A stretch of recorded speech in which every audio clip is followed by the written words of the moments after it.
Hi there. Namaste to all of you who are here with us to know more about the career opportunities the students can have after qualifying themselves in the courses like data science and MBA. Today, we are esteemed to have Ruth from University of Birmingham and Marc from University of Leeds who will assist us in understanding and knowing more about the career opportunities. Before we start the discussion, I would like to highlight what made us to plan this panel discussion for our students who are going to UK this September 2023 intake.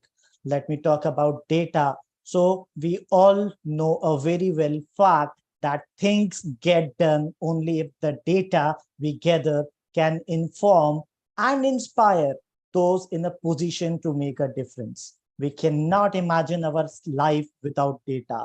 And data science is one such discipline which is enabling us, the products, to strongly and captivatingly express the story. It is the backbone of any business.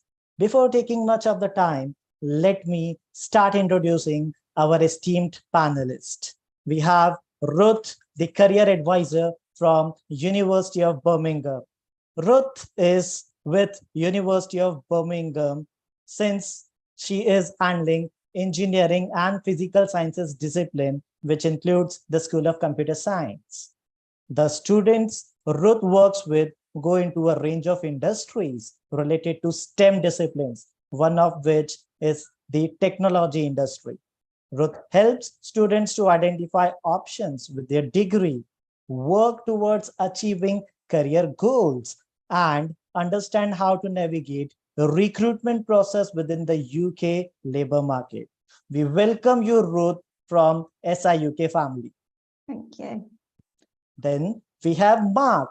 Marc is a career consultant at the University of Leeds. He works alongside academic colleagues in the business school and faculty of Earth and Environment. Also provides one-to-one support to the students across all faculties at the university level. Marc is also responsible for career and employability activities and events for international students. Marc has been with Leeds for more than 8 years. Prior to this, he had worked in 3 separate higher education institutions in native London. Marc has been a career consultant for 26 years, and we are really delightful to have Marc with us. So Marc, welcome from SI UK family. Thank you very much. Thank you. So Marc, I would just want you to highlight about you something specifically and like how you help the students out in the university. Okay, so my particular role as a careers consultant includes offering support to international students through group work sessions and employer activities. So that includes a program of workshops, employability and career related workshops throughout the year. So covering a range of topics such as the usual sort of CV workshops, interview workshops, and LinkedIn, which is very big in the UK as it is over in India. And networking through to things like personal branding as well, and business etiquette and netiquette. So sort of just being aware of the sort of cultural differences between, you know, the countries that our students come from, and how to sort of approach employers and communicate with employers in the UK as well. And we also have career fairs aimed at international students as well. So we have a generic fair that is face-to-face, but also we have global employers that will come in and deliver talks on their own company, but also, again, specific areas like how to apply to companies in that country, and approaching companies speculatively. So it's a range of sort of opportunity like that as well. A couple of other things that probably stand out is that we do work with a local law firm, and they offer support through webinars on visa advice throughout the year as well. And we're part of a collaboration with other universities with regards to employer events throughout the year as well. That's amazing to know. And since you talked about LinkedIn, yes, here in India, people are really active on LinkedIn, not just for the employability purpose, but also for learning. So thank you so much, Mark, for briefing us about you and the journey you are taking ahead for the students. Now let me go to Ruth. Ruth, it's been amazing to have you from Birmingham. And we are really keen to know and understand what roles and responsibilities you go ahead with. Thank you. Yeah, so similar to Mark, really. So my role as a careers advisor is that I help students to understand what they want to do when they finish their degree programme. If they know what they want to do, I'll help them work out a strategy for kind of achieving that career goal. And I spend a lot of time helping students to understand recruitment processes as well, and further study options as well in the UK. So I work with students in the College of Engineering and Physical Sciences, which includes the School of Computer Science. I primarily work with undergraduates. I'm in a team called Careers Network. So Careers Network is the university's careers service. We're part of the university. All of our support is available, included in tuition fees, and you can access as much of our support as you want whilst you're at the university. And in our team, we've got a postgraduate team. So I've got a colleague who specifically works with postgraduate students, and another colleague who specifically looks at provision for international students as well. And my role is the STEM specialism. I spend a lot of time in group sessions with students and also in one-to-one appointments. So you can have one-to-one appointments with me and my colleagues to discuss things that are specific to your needs, what you want to do and what you need help with. Similarly, so we've got a lot of events that are specifically for our international students. But our international students can also access all of the events that we lay on for our home students as well. So our international students actually get extra, which is nice. And really a lot of that is focusing on kind of understanding how things work in the UK often. It's kind of similar to what Mark said, so understanding etiquette, how to navigate things, what to expect, how to interact with employers, how to network, all that kind of thing. We've also got lots of different kind of activities and opportunities that students can get involved with that we really heavily encourage. Specifically, we've got an employer challenge that's directly for postgraduate students. So being able to kind of work with an employer on a problem they've got and solving a problem. We've got internships that our international students can apply to, and we've got mentoring schemes as well. So those are just some examples of lots of different activities and things that you can access through the Careers Network at the University of Birmingham. Amazing. And two things which captivated me was number one-to-one session with the students.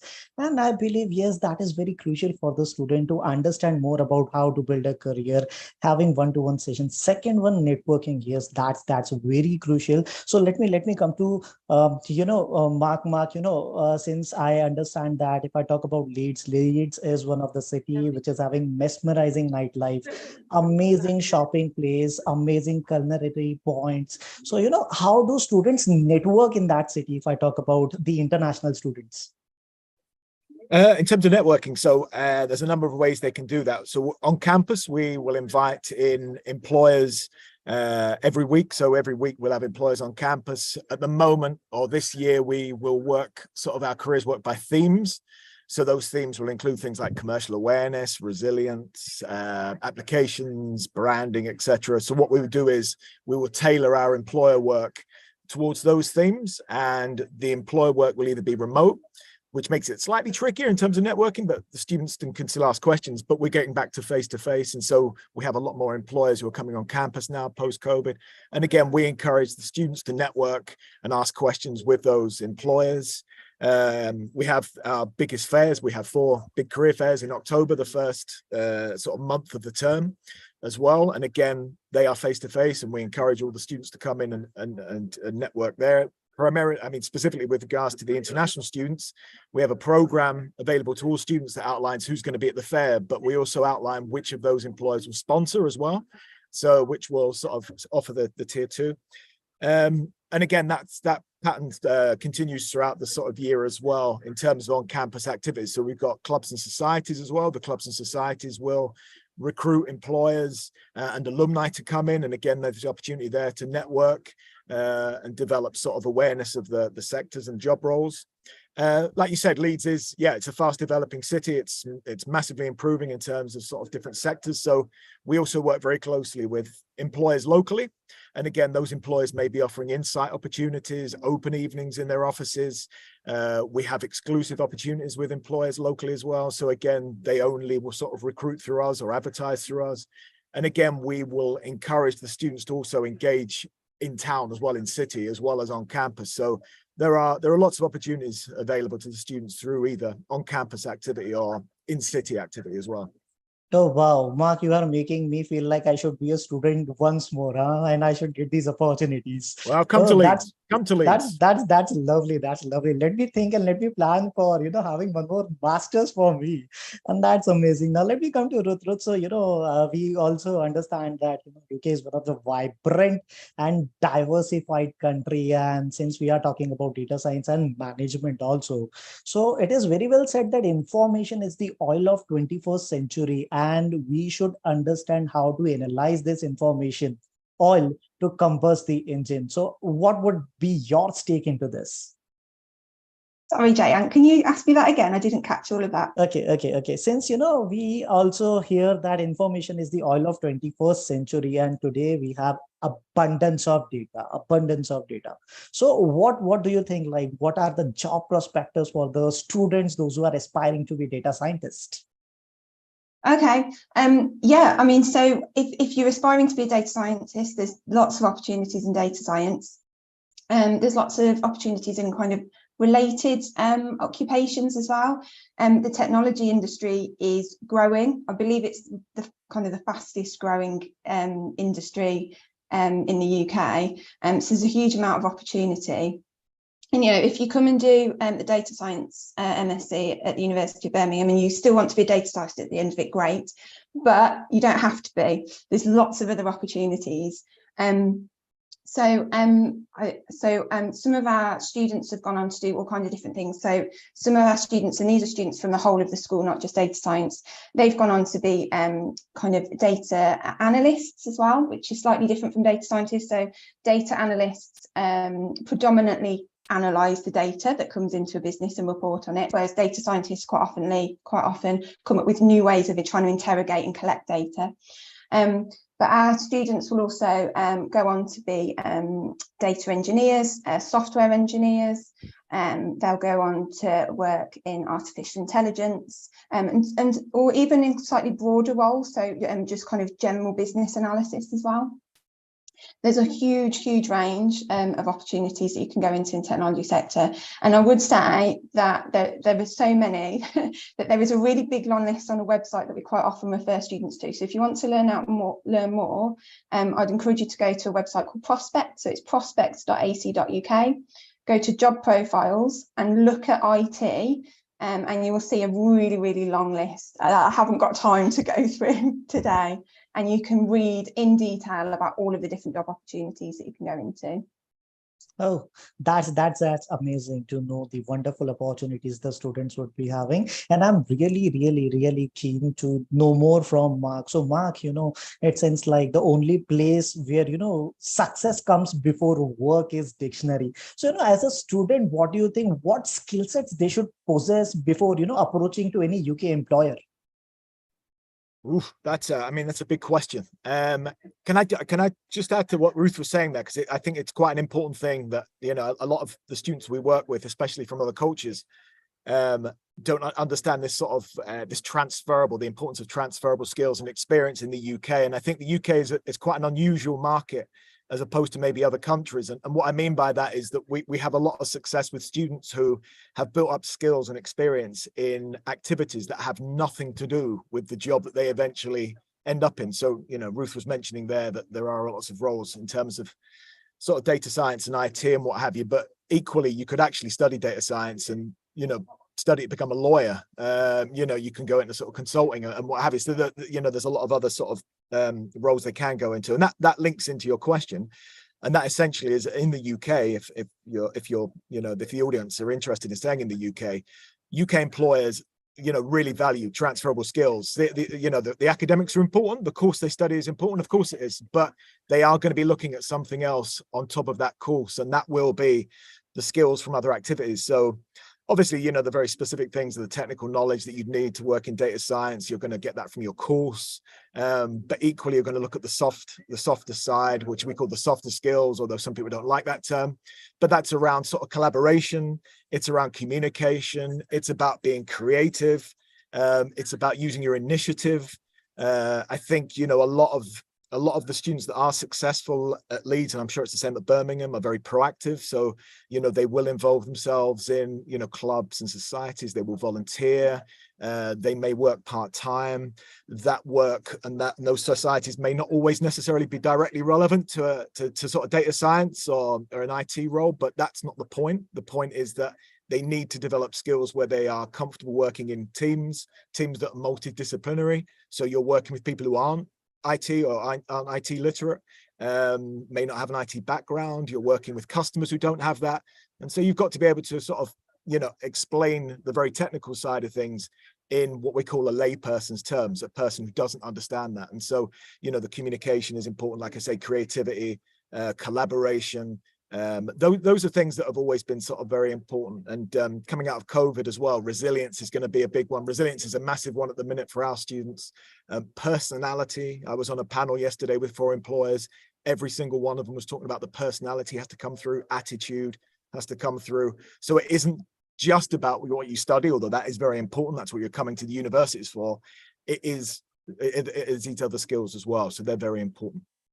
Oh, wow. So talking to I am feeling like, yes, number one, communication is very, very, very vital for the students. Second one is personality and attitude. The student should possess the personality of learning and delivering, cross-changing, exchanging skill sets. That's amazing. That's amazing. So again, let me go to Ruth. And Ruth, we really want to understand one of the aspects. So, it is something like support which the student seeks from the university's end. So we really want to understand how the universities in the UK are supporting international students for their career prospectus. Okay. Yeah, so kind of leading on from what Mark was talking about there then in transferable skills. So I suppose there's different aspects to what we do. So we will help you to think about ways of going about developing your transferable skills whilst you're with us, whilst you're at university, as well as understanding what's out there, so get some knowledge about the labour market and how to go about navigating the labour market. But yeah, so a big part of what we do in Careers Networks, we can help you with your job applications, with your CV and all that kind of thing. But a big part of what we do is provide opportunities to help you develop your transferable skills. So I mentioned already that we've got a Masters Consultancy Challenge, which is a challenge that students can get involved with, where they work with an employer on solving a problem that employer's got. So it's kind of like a very sort of condensed, short insight work experience type opportunity, and that's on campus. That's done with the university. We've also got a series of internships called Be Experience internships that students can apply to. They're in a whole range of different areas.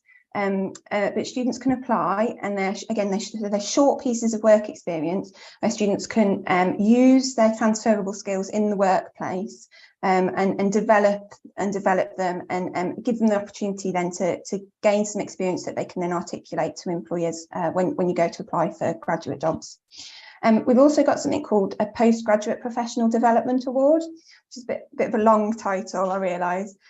So essentially what that is as well is you can accumulate lots of different activities and things that you've been involved with whilst you've been at university. So if you do the Masters Consultancy Challenge, if you come to some of our master classes where you learn about how to promote yourself and brand yourself, you can all of the kind of careers and employability activities that you get involved with, you can collate those together, collect those up, and you can reflect on them and apply for our award, basically, which goes on your university transcript and shows employers that you have spent time whilst you're at university developing your transferable skills.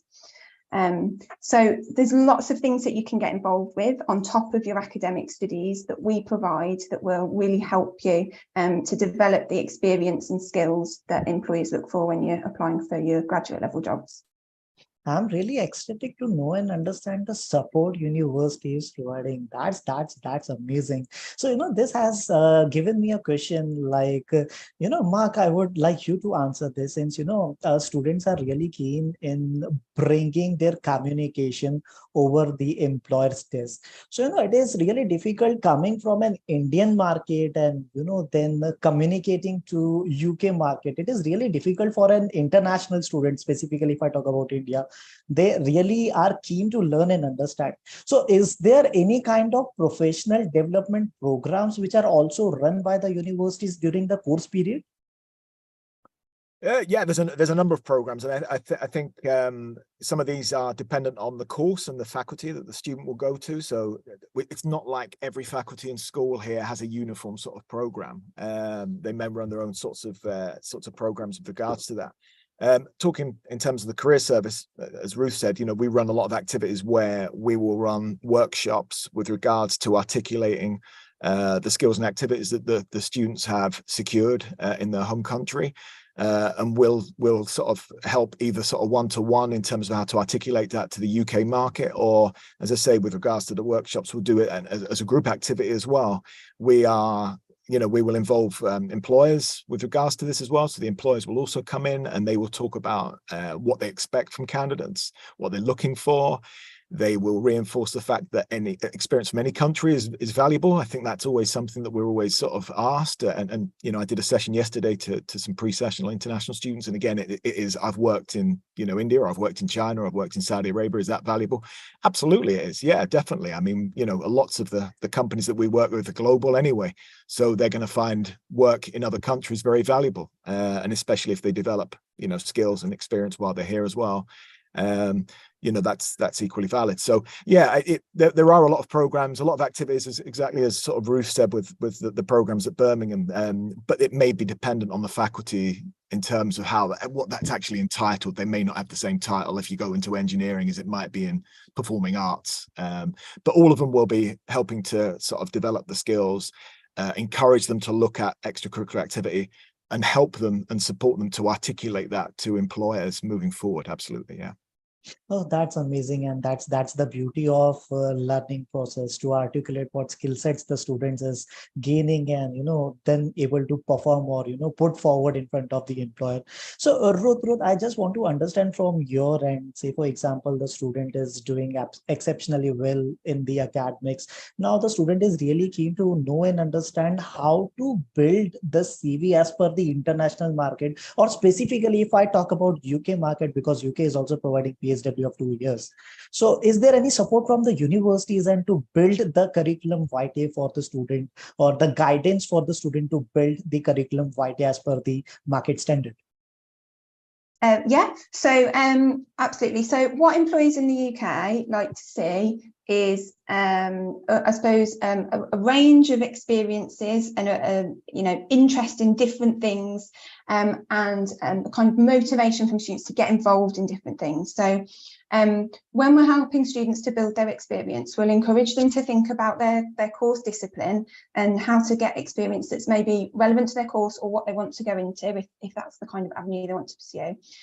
But again, that leads back to transferable skills. So it will be looking at what transferable skills you might need for the kind of job that you want to go into, and looking at different ways that you can develop that.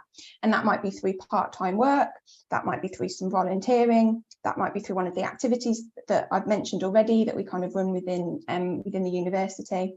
But it's about having a bit of a broad spectrum. So it actually isn't, and I'm glad you've asked this, because often it isn't just enough to have your academic qualifications on your CV. You also need to demonstrate that you've done other things. And those other things can be quite broad, and they don't have to be. So it doesn't have to be like that you've done your master's and maybe you've done one internship that is in data science. So don't feel that it has to all be very relevant to data science or the career that you want to go into. Broad and varied is good. So when you're kind of looking at all the different things that you can do when you arrive at the university, if you start, so say you started applying for data science internships and found that it was difficult because it was quite competitive and you weren't getting anywhere, I'd say don't despair. There are lots of other things that you can do that will also be really, really, really valuable. I don't want any student to feel that they're very limited in what they can do when whilst they're here with this. Because that isn't even what employers want. So Right. it's okay to get involved in lots of different things. It will all be really, really useful. And yeah, so when I sit down with the students to help them kind of plan and strategize, it will be thinking about all those different things that you can do to build your CV and how to get it down on paper and explain what you've done in a way that is also engaging to employers, because you have to do the stuff, but you also then have to be able to articulate it and explain to employers what you did, what transferable skills you used, what you gained from it, and what your achievements were. That's amazing, Ruth. Thank you so much. Like, it's for me a feeling like, yes, talented ones will definitely, get a lot. And since we are discussing, I could understand that yes, teamwork, initiative, analytical skills, professionalism, work ethic, detailed oriented, transparency, and leaderships are the key wherein a student can develop. So, Mark, just I have one question from for you. So it's something like Ruth was talking about the support the university is giving in terms of different volunteering experience or part-time job. So can you please throw some light on the volunteering experience a student can have along with the part-time jobs and the workshops, along with the visits if they can have to specific industries or to specific domains? Okay, I can indeed. I'm just writing all that down so I can remember it. Okay, so in terms of volunteering, so we have a volunteering service as part of the career service at the University of Leeds, and they work very closely with local charities and voluntary organisations. And we have a volunteering fair. We have 2 volunteering fairs throughout the year, and that's available for any students to come along and access. I mean, what I would say is specific to any postgrad international students, I'm quite big on sort of promoting the volunteering side to them, purely because the postgraduate qualifications are very in depth. They're quite full in terms of the timetabling, and sometimes it's quite hard to fit other things around that timetable. But I think volunteering is always a sort of a beneficial thing, because some of our partners will take 2 or 3 hours a week rather than maybe a part-time job that requires 8 hours, 15 hours. So I think that's a really good way to get experience. And as Ruth was saying, and I've said before, you're going to get a lot of good and valuable transferable skills there. And what I would say to any of the audience is, do not be put off doing something that's volunteering that isn't related to data science. That, as Ruth said, that's not the point. The point is you need to develop your network, you need to develop your communication skills, working collaboratively. And that is what you're going to get from volunteering. And that is what employers who employ data scientists want to see. So we have a volunteering service here within the careers. And equally, we have volunteering organizations external to the university that recruit in Leeds as well. The volunteering service run workshops. So their workshops will be about highlighting the organizations they work with, highlighting the skills they want to see anyway. So even if you are going to sort of apply for a volunteering opportunity, you still have to apply for it, and they are still competitive. So that even those organizations will want to see some skills even before you take on board the work. So they will run workshops in terms of highlighting what those skills are, how to articulate those on a CV or application. In an interview, maybe a video interview, because we still have a lot of video interviews now, as well as the sort of face-to-face. Yeah, in terms, I was going to say, sorry, just in terms of internships, you mentioned internships. Yeah, I mean, we advertise internships for our students, and we get lots of internships, with global companies, local companies, SME startups, the lot. What I would say for the postgraduates, and I think this is an important message, is, in the UK, most internships are run through the summer. So they are sort of June, July, August. I can't comment for Ruth and Birmingham, but at Leeds, our postgraduate master's courses are traditionally September to September. So I'm always asked about internships. Traditional internships can be quite hard to access. However, we do have students that will generate their own work experience, or we will help assist with work experience. And that's usually through part-time work.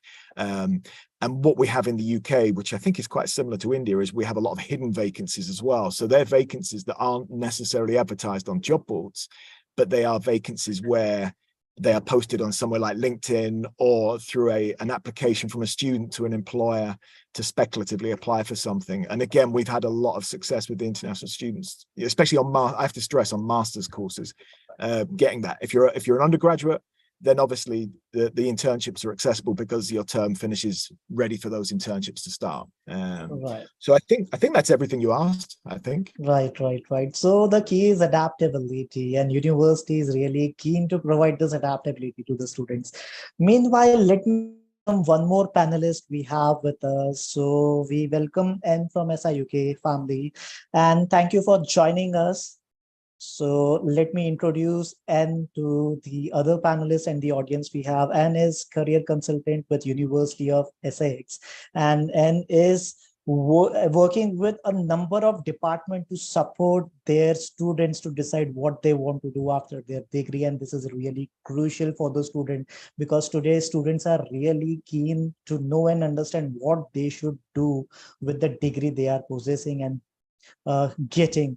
Along with and is really keen into guiding and bringing sessions on career choices, self-awareness, CVs, and applications, along with coordinates mock interviews, which is crucial for the students, and has been at Essex for more than 11 years. And before this, she was an associate director in learning and development for BNP Paribas Real Estate Learning and Development. So, and is really into developing the mindset of the students. So we welcome you, and on behalf of SIUK family. Thank you for having me. So sorry I was late. I had a meeting I couldn't change earlier, but it's very nice to join you now. We really understand. So, and then we have, one question just you have entered, and it wants the answer from your end because it's MBA. So, students are really keen to understand how MBA programs are structured, assuming most of the candidates will be having working experience from different set of industries. Some might be from pharma, some might be from advertising, some might be from FMCG. So how the MBA programs are structured for the students? Oh, now that wasn't a question I was necessarily expecting, so I'll have a go. So our MBA is very much focused on people who they come from a massive variety of backgrounds. So we know that there are going to be some people who want to be entrepreneurs and set up their own business. We know that there are people who want to be maybe stay within their organization, be what we would call more like an intrapreneur, and wanting to change things up a little bit within the organization, bring new ideas in, and also progress themselves within the organization and be seen perhaps in a slightly different point of view, and move on to maybe a new role. And then, of course, there's other people who actually want to stay within business, if you like. So they're not necessarily setting up for themselves, but they want to maybe launch into a new career or use this as a way of progressing their career in some way. So the MBA is structured to give everybody sort of insights into all of these things and understanding across business from all perspectives. So you've got directors' workshops and employers coming in who will help you to see that strategy and HR and marketing and finance, so that you can and then nuance it perhaps in the ways that you need to do in order to progress your career the way you want to. That's amazing, and really wonderful to hear that the structure is industry oriented, and that is what a student is looking for. So thank you so much. And let me come to Ruth. So Ruth, actually we have seen that students gets a lot of assistance while they are student with the university. But what after the student become the alumni? Is there any assistance from the universities and to the alumni of that university? Yes. So our graduates and alumni can get help from us in the Careers Network after they've finished studying with us. Whilst you're a student with us, you can access our support in person or online. But what that means is that even once you've finished studying with us, you can still access support, even if you're not in Birmingham or not in the UK. You can still access our support online. So all of our one-to-one appointments are accessible online. And we're mindful of time differences as well when we schedule those. And we still run some of our events are online, so you'd still be able to access some of our events as well. So there's plenty of support available still. It doesn't stop once you finish studying with us. And there are opportunities to keep in touch with the university through our alumni department as well. So if you want it, you don't have to have it if you don't want it, but if you want it, you can still get communications from us, updates about what's going on at the university, things that might be useful to you as a graduate or alumni. You can still keep getting all of that information from us once you finish. So we don't forget about you once you finished your degree programme with us. We're still very much here for you and want to hear from you and still want to see you. I mean, we hope that you go off and you really don't need us anymore. But it's actually really nice to see our graduates and alumni and see what they've been successful with as well. So we really do support that. Yeah. Wow. So that's the sigh of happiness for the one who has asked this question. Students are really keen what after I have graduated from it. Oh, that's amazing. So Marc has shared one link, and definitely I'll share this with students, prospects.ac.uk.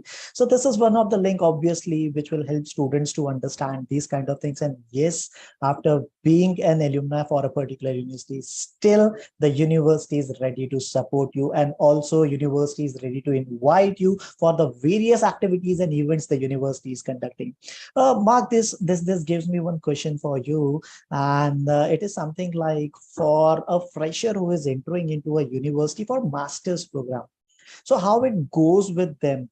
Do they first go for internship program, or they directly can apply to employers through job fairs conducted by university? That was a master's student, yeah? Yes, this is for the master's student. Yeah, so again, this is something that I think we all stress in the UK to any international student, and that is, if you are looking for a job straight after university, you would start looking as soon as you enter the country, pretty much. So this is something that a lot of students don't, or it can confuse a lot of international students, purely because what they'll say is, well, I haven't started my master's yet, so how can I apply for a job? But the bigger the company who are based in the UK, the earlier they start recruiting. So as I mentioned earlier, our biggest career fairs of the year take place in the first month of term in October. In fact, our biggest career fair is in week 2.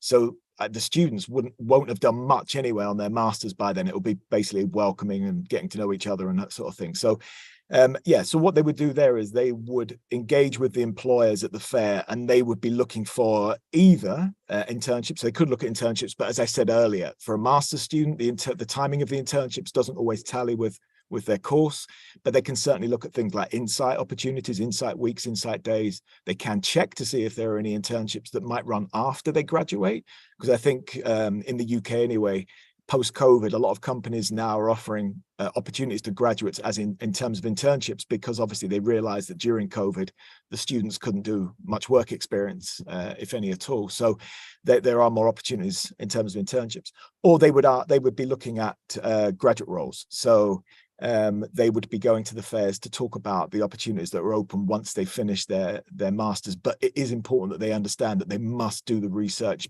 as soon as they land, and that's really hard. And we understand that. It's, as career consultants here, we do understand that it's a new language, a new culture, a new way of teaching. For some cultures as well, that the UK is very much about sort of engagement. When we teach, we expect students to answer questions, talk and engage. And I appreciate that in some cultures, that's not necessarily the sort of norm. So everything is very hard. We do understand that, which is why the support is in place for all the career services. But it is important that the students understand they've got to start looking as soon as they start their course, and engage very early with the career service and other services to get as much help as possible. And I think the other thing is just to be patient with that as well, because at Leeds, we have about 42,000 students. We don't have 42,000 career consultants or careers advisors. So, it's our busiest period. We do run a lot of group activities, as well as one-to-one. So it's not that we're not working. It's just that, we're seeing as many students as we can. So it's just about being patient, and, we'll get there in the end. But do engage with the employers and the career services. Yeah. That's amazing. That's amazing. So this is one of the takeaway for the students, that yes, during the job fairs, they should interact with the employers. They should check whether they have any sort of internship, because during their course of study, it may be difficult for them to find the internships, because it will not allow the students either to work or go for academics. Both cannot go hand in hand. So post their graduation, they can certainly look after. But yes, employers are ready to hire. This is what I can understand from Marc's word. And let me come to you, since you know MBA. MBA is one of the program which is very vast, and MBA requires people to have prior experience of at least 3 to 5 years. So what do you think? What a student should do to upskill themselves when they are in the UK and studying with the university? Well, really, it's about engaging with the modules and the course as much as possible, and discussing and learning from other people, I think, because you will be getting access to businesses who are coming in and supporting the modules that you're working on. So talking to them and learning from them. And again, I think, as Connor was saying just then, this idea of getting the language, getting the familiar with the UK language, and understanding how things might be different to what you're used to. So I do meet people. Sometimes we talk about sectors or we talk about businesses. And actually, when we really delve into it, we realize that we're talking about things from a slightly different angle, because the way you work might be different to the way that we work. So doing that research and understanding what the working world means to you, because then alongside that, you've got to be thinking, as was just said, if I'm going to be applying for roles, I want to be starting and doing that research really early on. I need to understand the vocabulary, and I need to understand where I'm going. I need to be able to understand the skills and how I am, presenting myself. And that can take quite a long time to get your head around. Perfect. So student should really be involved into research on their own, because they are coming from a different culture, different work background, different working style. This gives me one more question for you. And so since it is MBA, and MBA really require critical thinking, so how a student again should develop, because we really do understand that, going for part-time along with MBA for a student pursuing MBA would be difficult. So how to develop those critical thinking skills so that the student should, get the job with UK employer? So again, I think critical thinking is about it's about not taking anything completely on face value, isn't it? It's about really understanding everything that's going on and being able to go that little bit deeper and ask questions from different angles, and not be happy with something that's just presented to you, and actually being able to question everything and sort of critique it in some ways. So I suppose you can do that in almost any circumstance and almost any role, don't just be given a job and necessarily do it just, without maybe going, well, how does it work and why does it work? Having said that, don't make yourself a pain in the neck. People don't want people who ask questions for everything either. You've got to get the balance right. And sometimes there are some jobs where, somebody does want you to just get on and do what you're told to do. So you've got to understand whether or not you're in the right environment or position to be asking lots of questions. But that sort of critiquing and understanding and challenging perhaps yourself, even if you're not challenging other people in terms of how you're working, what you're doing, and what you are providing to your employer. Oh, a great message coming from Anna. Slow and steady wins the race. You should keep on doing and doing. That's what the mantra is. Let me go to Ruth. Ruth, so we have understood the various assistance and the help from the universities and for the students to land a good job. Now, since, if I talk about India, we have various job sites, like obviously LinkedIn is one of the short platform for students. But apart from it, we have Naukri, Indeed, Shine, something like that. So what are the various platforms with UK to get the employment opportunity? Okay, so I've already mentioned Prospects, which is a careers site for students and graduates across the whole of the UK. So it's not owned by a single university, Prospect's website. So I've mentioned that in terms of looking at case studies about different jobs that exist, but on there you can also look for graduate level jobs that are being advertised by companies as well. So Prospects is one you can look at. There's a really good website called GradCracker. GradCracker is for STEM students and graduates. So they advertise opportunities in STEM sectors for STEM students and graduates. So the advantage of that website is that it's a little bit more narrowed down to the skill set that you're likely to bring, because if you're from a STEM background. It's also a really easy to use website. Thanks, Mark. He's put a link in the chat, which will get passed on hopefully. It's really easy to use and navigate. And an advantage of it as well is that you can look at employer hubs on the GradCrack website. So you can read about different employers that exist in the UK. You can understand so they're going to be a lot of the jobs that they advertise are going to be UK based, but you can also understand if they've got offices in other countries in the world as well, which might be helpful if you're thinking, well, I want to get some UK experience, I'll apply for this job in the UK, but I noticed they've got an office in India, so I might be able to go home at some point. Or if you want to go somewhere else in the world, there's always the possibility you can do some travelling. What they do in the employer hubs as well is that they will tell you when their graduate opportunities are opening and when their placements and things are opening as well. So unlike on most websites where you can just see what's open there and then, on the GradCrack website you can actually see employers that are going to advertise, but they're just not doing it yet. So you can keep an eye on them. So I've talked a lot about GradCracker because it's really user friendly and there's lots of great features on there. If you want to, so you can also use our say internal job site. So all universities pretty much in the UK are likely to have this, and we've got it at Birmingham. So we've got a platform called Careers Connect, which has got a job site on it, which can only be seen by our students and graduates. And employers advertise on there if they're interested in recruiting our students and graduates. So they're interested in the University of Birmingham students, and we get big companies, well-known companies, big names that you'll have heard of advertise on there. And we also get small organisations that are local to Birmingham. So we'll get smaller organisations based in the West Midlands advertising on there as well. You may well find opportunities on there that you're not finding elsewhere on the internet. So it's really good to use our internal job site. I'm just going to mention two more. There's lots you can use, but I'll just mention two more.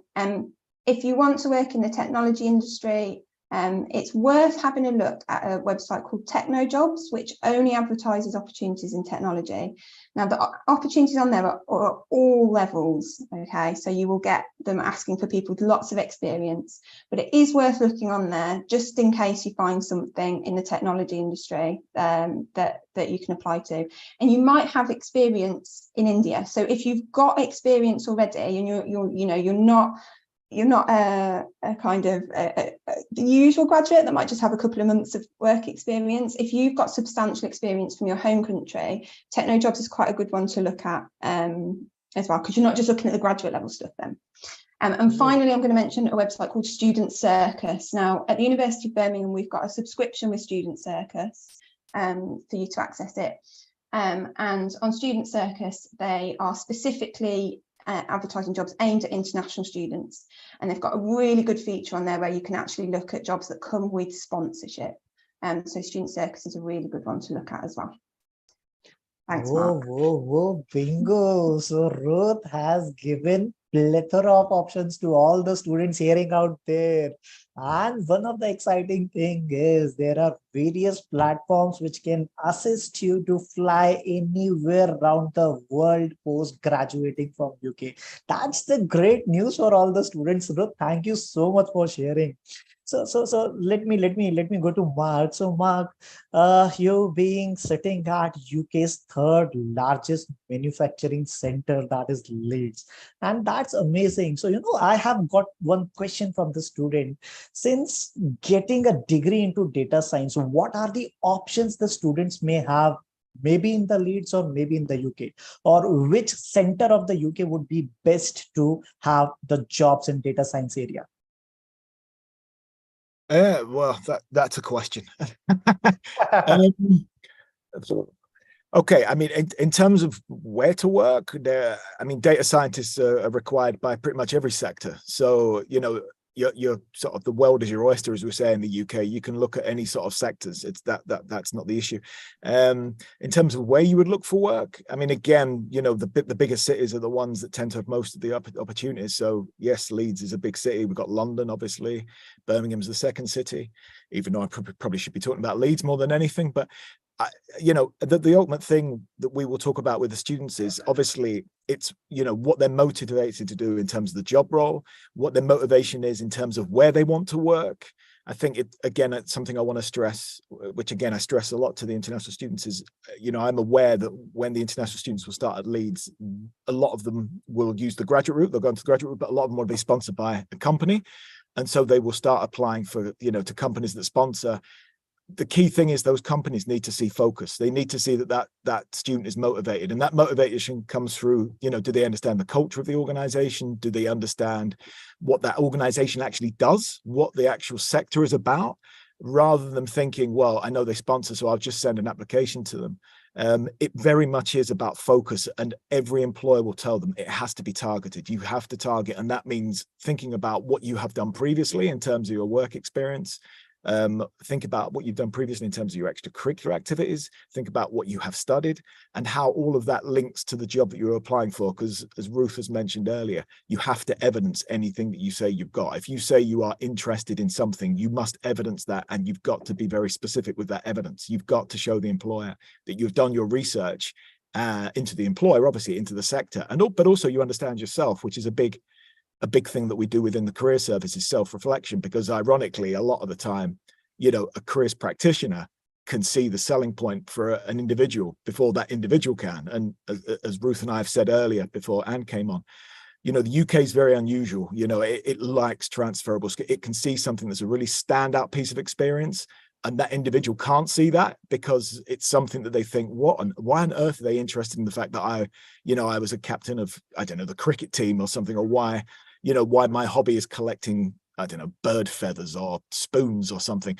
I mean, if I met someone who collected spoons, I would immediately be interested in that.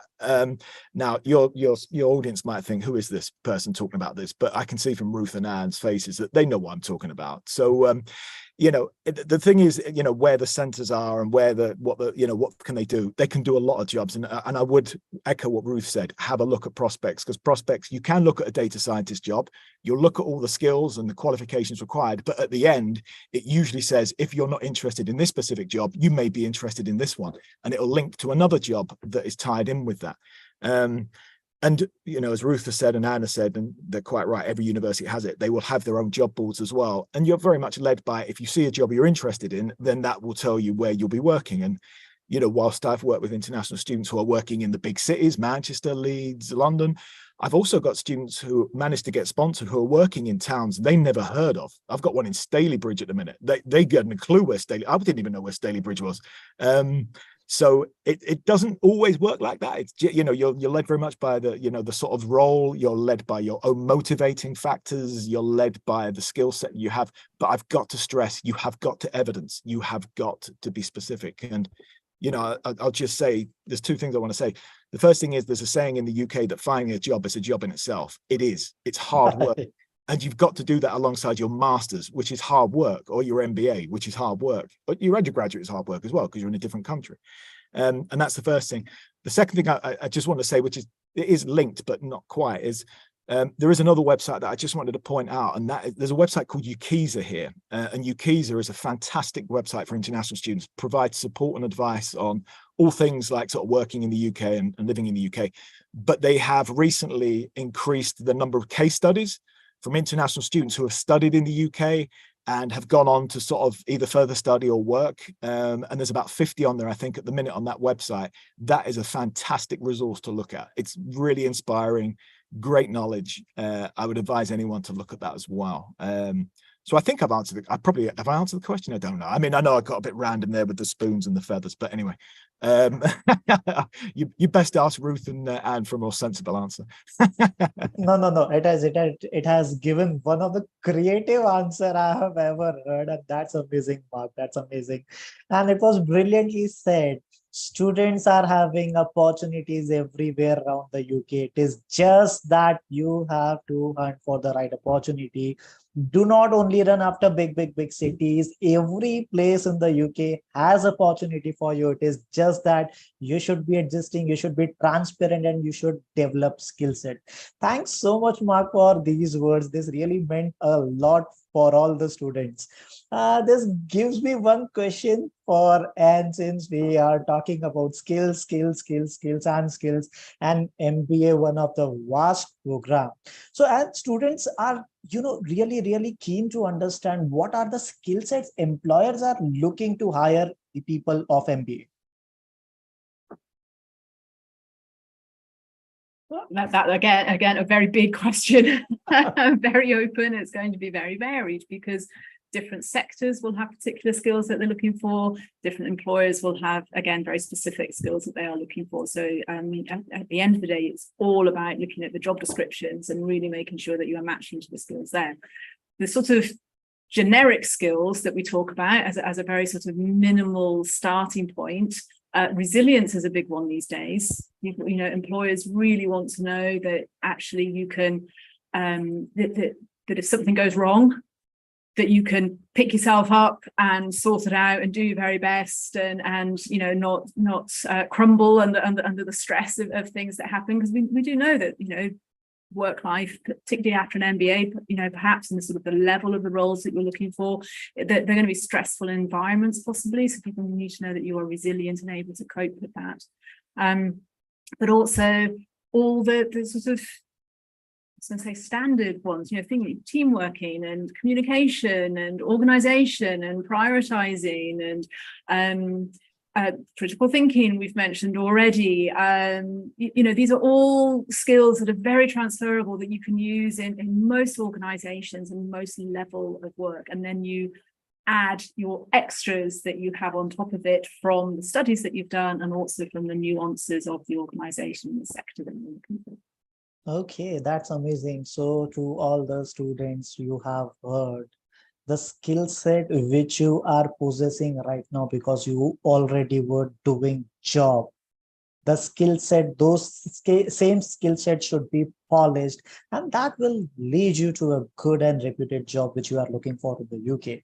Before moving further, I would like to ask all the panelists, I hope we are comfortable to move ahead since the clock is tickering. I hope we are comfortable to move ahead, because I'm flooded with the number of questions now from the student side. Shall we? Perfect. Thank you so much. So next I'll come to Ruth. So Ruth, it is obvious fact that the student has to deep dive into the culture. The student has to deep dive into the research. The student has to deep dive into understand what UK is doing, how UK is doing, and probably what skill sets are being required from all the employers. It is something like which they'll be able to understand from the activities which are being undertaken by the university and the career cells. But in general, it is something like how the student should approach towards the job. I have received one question: what is the right time for a student to apply for a particular job? Is it after entering to the university post 3 months, maybe 6 months, maybe 9 months? When is the right time? Okay. So yeah, Mark touched upon this already about, unfortunately, as a master's student, if you're doing data science in 1 year, that means that if you want to apply for graduate schemes, then you're going to be doing that probably as soon as you get here. So yeah, it's tough and it's a lot to get your head around. But the big companies, the big well-known companies that run graduate schemes where they recruit several students, or sometimes tens of students in one go each year, they will advertise early in the autumn term. So you might find you're applying for those types of companies and opportunities as soon as you get here. Smaller companies might advertise later on. So Mark said earlier, the smaller the company, the later they'll advertise, because they tend to have shorter recruitment processes because they don't get as many applicants. So you will find that there are organisations advertising later on in the autumn, even after the Christmas holiday, and through the spring term as well, until you get to a point perhaps where around this time of year you might not be getting graduate schemes being advertised, but you'll get what we call graduate jobs, which is basically where companies advertise on an as they need people basis. So rather than recruiting lots of graduates each year, they will just have a business need where they need a graduate and they will advertise a job. And rather than starting at a fixed point, they'll probably want you to start as soon as possible. So at the moment, any postgraduate students I'm seeing, I'm encouraging them to start looking for those opportunities, because they will probably be ready for you to start around about when you'd finish your masters now anyway, in September. So you can apply for things all year round. But if you want the big companies, those you need to look at as soon as you get here. And then, of course, if you're going to try and tap into the hidden jobs market, so things that aren't being advertised, you're probably going to have wanted to have started your networking and talking to employers and getting to know people in industry and talking to your peers and your lecturers and things. You'll probably want to start that as soon as you get here. But you might start the real kind of getting in touch with people in your network to ask about opportunities. You'd probably start that around about this time of year, again, with a view to starting in September. So yeah, so it depends what you want. That's amazing. That's amazing. So this is for all the students. First of all, after skill sets and the understanding of the UK market, the key is networking. And yes, that will lead you where you want to. So aspire to be a good network builder and network creator, and that will solve the purpose. Thank you so much, Ruth, for this wonderful message given. Let me come to Mark. So Mark, we have one question for you, particularly because I feel like, yes, it would be great to ask you this question. Generally, students also think about applying for part-time job opportunities. So in general, what students are allowed to do and what students are not allowed to do? Okay, so yeah, I mean, students can work part-time. I think obviously they're led very much by their visa. So the visa will indicate how many hours they can work. So it might be the sort of 20 hours term time, for example. They might be able to work part-time, but that's dependent on their visa. So they would know that before they came in. Yeah, I mean, we have a dedicated part-time jobs service here at the University of Leeds. It's not the career service, although we can help out with sort of CV checks, and we do work very closely with our part-time job service, which is called JobLink. So JobLink will generate and advertise the part-time jobs. I would say predominantly, probably 9 out of 10 of those jobs are traditional sort of part-time jobs for students, which is, bar work, restaurant work, cafes, working within the university, so security work. We work very closely with Leeds Direct Arena, which is a massive sort of concert hall locally, and they take a lot of our students on security and bar work as well. But we will get the odd job that might sort of relate to someone's degree, but they're not there to look at part-time jobs that are specific to a degree.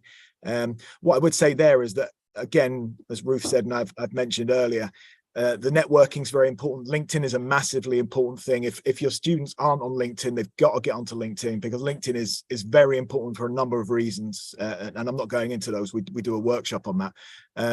But the reason it's important is because, as Ruth and myself have said, that there are a lot of opportunities that are on there that are hidden. So there may be part-time jobs that are advertised through LinkedIn through its job board, but there are lots advertised through the channels. And LinkedIn is millions of channels, and that's where a lot of the employers will advertise, because they don't have to pay. They don't have to, if you look at most of the job boards that we've talked about, they will charge an employer to advertise. And that's mostly obviously full-time grad roles rather than part-time, but even the job boards that advertise part-time will charge to do that. So a lot of those roles are hidden. And I've certainly worked with a lot of students that have generated part-time work, some of which has been relevant to their degree, which has been good, or their masters, which has been great. But they've done that through networking on LinkedIn, by approaching employers properly on LinkedIn, because again, we have to talk about sort of professionally approaching employers and what we call netiquette. And again, that employer has been impressed by the way they've approached them, by the way they have pitched themselves, because again, even a pitch you have to personalize. You've got to talk about yourself. You're not going to get anywhere by just being generic and connecting with an employer. They don't like that. You need to stand out. So that's the sort of thing that's the sort of way they will find part-time work. In terms of what they can do, it is very much about their visa. But I would say as well, it depends what they can manage alongside their studies, because if you do look at the masters and the MBA student, that's a lot of work, and you must not muck up your course, to put it politely. Do not muck your course up. So as much as we say about the extracurricular and all the other stuff, and it is important, if you don't pass your course, you're not applying for those roles anyway. So it's just about prioritizing, managing your time. Yeah, and that's probably about it, I think.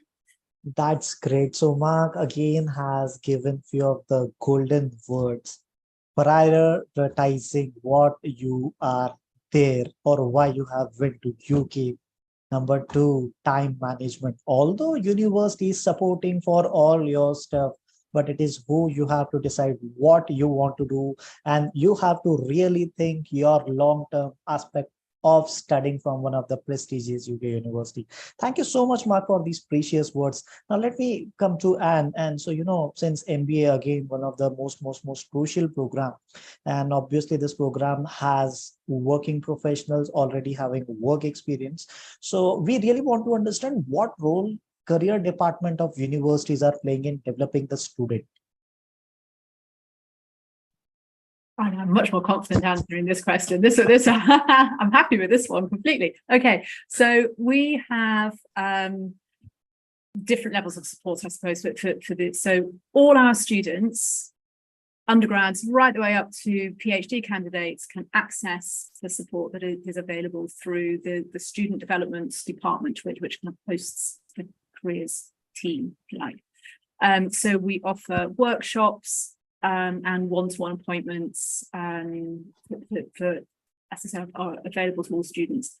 Now, having said that, based on what Marc was just saying a second ago as well, in terms of the workload that you have, sometimes it can be difficult for MBA students to access workshops that are happening during the day because they're studying. So we do also offer, I will offer one-to-one support, so by appointment, but yes, I will give one-to-one support to MBA students. And I also work within the MBA course. So we have not one of the structured modules, not an accredited module, but we have directors' workshops which offer elements of support throughout the course, and I work on those, a couple of those. So I will then give group work days on CVs and applications, the self-awareness, my values and drivers. What am I looking for from my MBA? How do I want how do I want my MBA to move me forward in my career? What are the sorts of options that I have for taking that forward? And then sort of looking through, as I say, the CVs and the application processes to work with that. So I spend, we have 2 kind of full days where we workshop those sorts of issues together. That's perfect. So workshops is the key for MBA graduates. This is really, really, really important to understand for all the students, those who are aspiring to get their MBA along from UK universities. Workshops will really, really help you to understand and identify UK and the trend in UK. Thank you so much, Anne, for this. Now, let me go to Ruth. Ruth, so specifically again, we are talking about work, part-time work, internships, and we really understand that for the student who is aspiring or doing MBA, it is really difficult for them because of the vast curriculum they are having. But for the students like data science, Indian students have a mentality that they will be building good network with the employers if they are interning during their coursework or term work. So we really want to understand, is it easy to get those kind of internships which can lend them for their future jobs? Okay, so it's competitive, I suppose is what I'd say.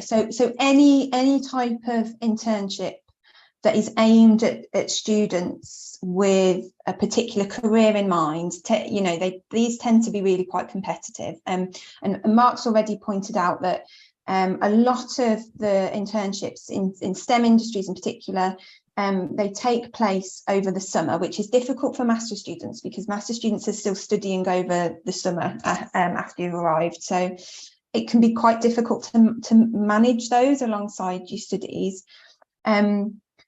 We at the University of Birmingham, I've mentioned already, we've got something called Be Experienced internships, and so these are ones where they're specifically and bespoke for University of Birmingham students, and so they're designed with full-time study in mind, and which is why they're short and flexible.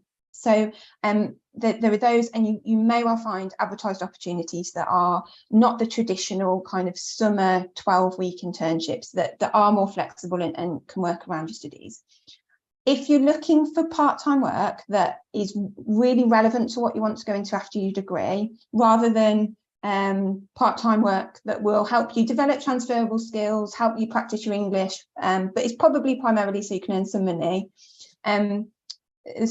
work that might be more like directly relevant to what you go into after your degree. If you want something, what you're probably going to find is you have to take the speculative approach and negotiate something. So if there's an organisation that you're interested in working for, perhaps you've had a conversation with them at one of our fairs and they don't currently offer something that fits around your studies, you can open that conversation and have that conversation with them. If you come across as really keen, knowledgeable, and you can kind of really justify why you want some experience with them, what you can offer them, what you can bring to them, what you might want to get involved with, they might be willing to try and flex something around your study hours. I would say that smaller companies are more likely to be flexible than big companies, but not necessarily. So I would say it's really, really difficult to find things that are actually primarily, because most of it's designed for undergrads. But that doesn't mean that you won't be able to get something, but you're probably going to have to work really hard for it. You're probably going to have to ask for it and negotiate it.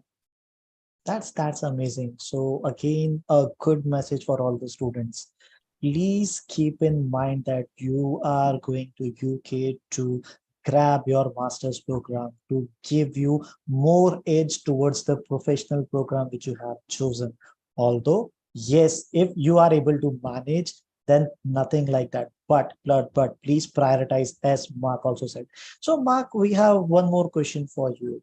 So we are really keen to understand what are the industries nowadays which are really benefiting out of data science or data science related field.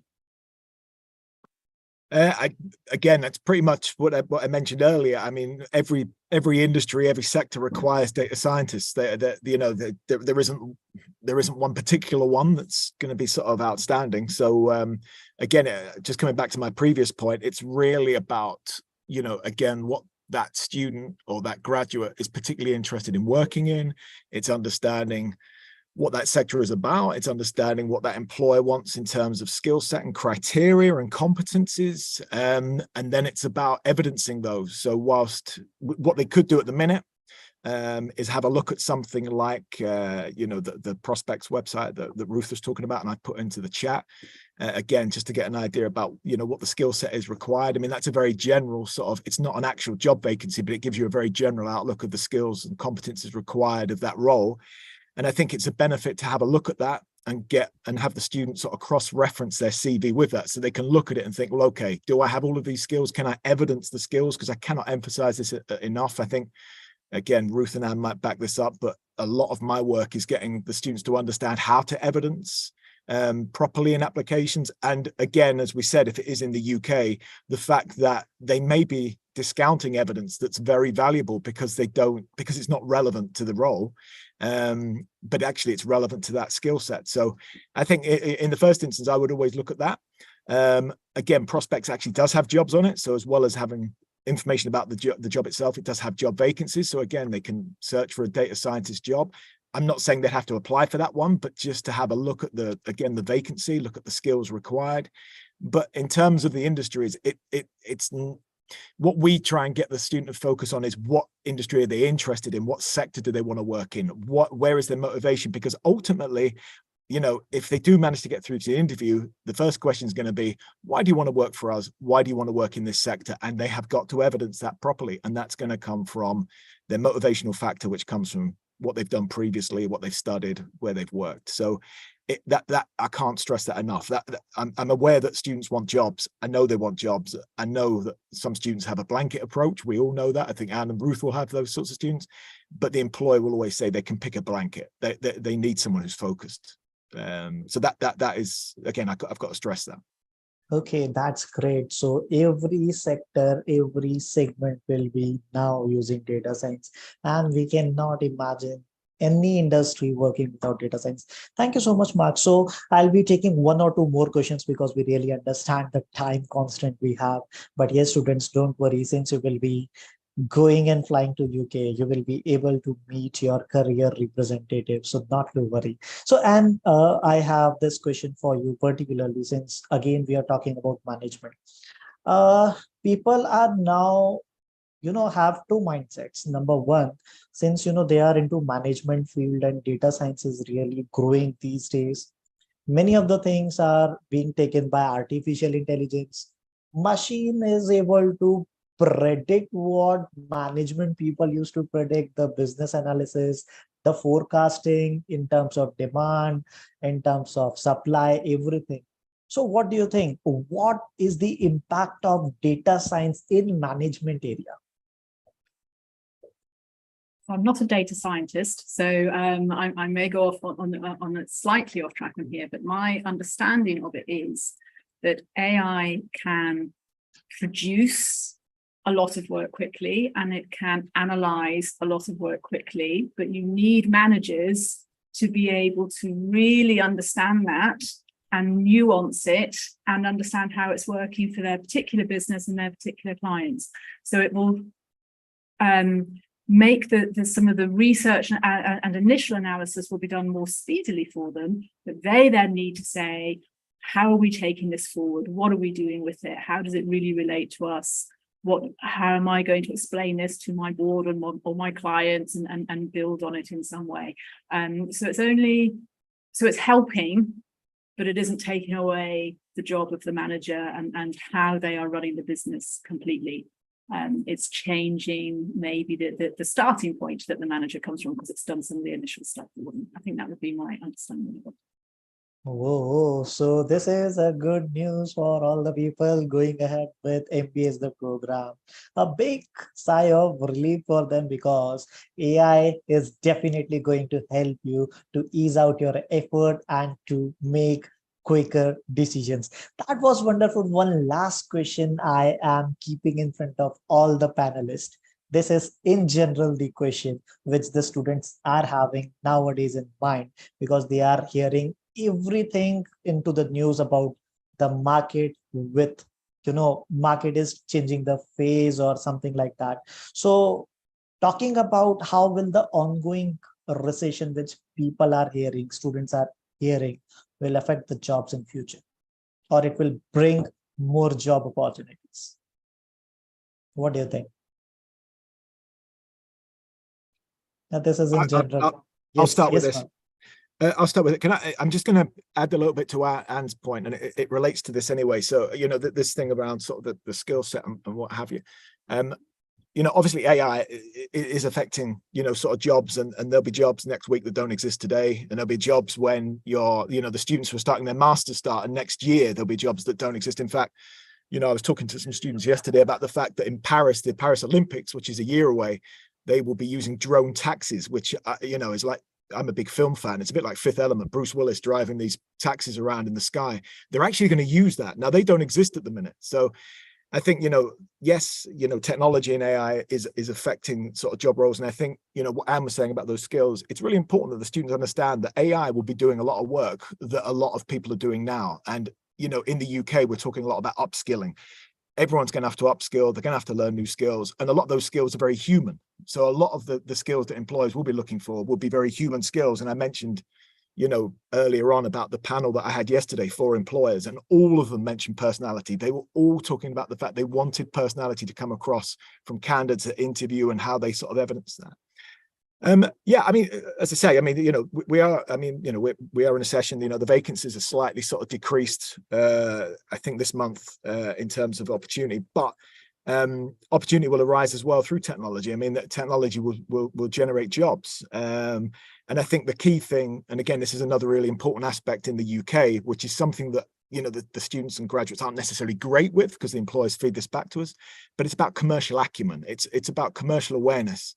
And I'm a big sort of advocate of commercial awareness, and that's understanding what is happening in the world out there and how that impacts on business. Now, that's an important thing for every employer, and they will test that at interview and assessment center. And that's any employer will test that through assessment center and interview. But what I talk to the students about is, if you are commercially astute and you're up to date with what's happening in the world, then you'll know the fact that there will be drone taxis in Paris in a year, and they don't exist. They don't exist at the minute. So get on to the person who is, or the company making these taxis. Is there any element in the UK that is going to be making those taxis? Because they'll be looking for jobs. There are jobs all around us, and even though that isn't a vacancy, that you know, that drone taxi is a story, and it's obviously clickbait a lot as well, so it gets people reading it. But you know, there will be positive news stories where things are happening, and so if things are happening, then there are jobs there. You know, again, space tourism. I read an article this week about space tourism, and then they're talking about brands, big brands like Louis Vuitton, and they're actually looking at, you know, getting into sort of space and having, I don't know, sort of space station selling handbags or something. You know, if that's happening, they need jobs, you know. So there's always that sort of factor, and I think it's a really important thing in terms of finding work and this hidden market, jobs market, is if you know what's going on in the world, there is going to be positive stories as well as the negative, and it's the positive you follow up on, and it's the positive where the jobs are. But you only know that by being curious, and you have to be curious. Curiosity is my number one. If you're a student in university, you have got to be curious. Otherwise, why are you doing the research degree? Why are you doing a master's? You've got to be curious. And that's the same with jobs. So that's my 2 penneth worth. I'll pass over to one of Ruth and Anne. Before that, thank you so much, Mark. So, you know, what I can take a message from your words is, as necessity is the mother of all inventions, curiosity is the mother of your career. That's amazing, Mark. Thank you so much. So now, Ruth, and who would like to take next? Yeah, I mean, just to reiterate really what Mark said, there are jobs that don't exist now that will exist in the future. So, you know, if artificial intelligence means that there are some jobs that we don't need to do anymore, there will be another job to replace it. So I don't think there's anything to be overly concerned about. And I mean, we live now with a lot more technology than we had in the past, but we still have a relatively buoyant graduate labour market in the UK. It's all about adapting and being resilient and making sure that you're continually developing your skills so they're relevant to the current labour market. So the skills that you might graduate with and are good for a graduate employer now, when you go into the world of work, you will continually be developing your professional skills, learning more, and you'll be able to take that to the next job, whatever that is. I